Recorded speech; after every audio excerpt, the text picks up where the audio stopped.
Madalas kapag tayo ay nakaka-receive ng sweldo natin, inuuna natin yung mga bills natin. Nagbabayad tayo sa Meralco, PLDT, Globe, Smart, pumupunta tayo sa SM, sa Ayala, nakikisabay sa sale, nire-reward natin yung sarili natin, kumakain tayo sa mga restaurant.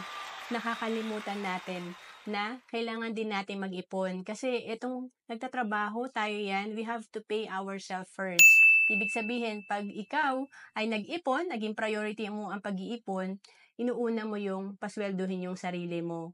And halimbawa na lang, no, dito sa sample natin, yung natipid mo pa lang na 30 pesos per can na soft drinks or sabihin natin hindi ka nag-milk tea, nag-sacrifice ka muna.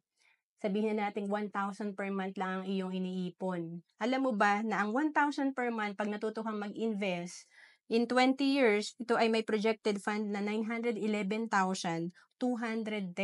Almost 1 million sa 1,000 pesos per month pa lang. Paano pa pag nagawa mo mag-ipon ng 2,000 per month, 3,000 per month?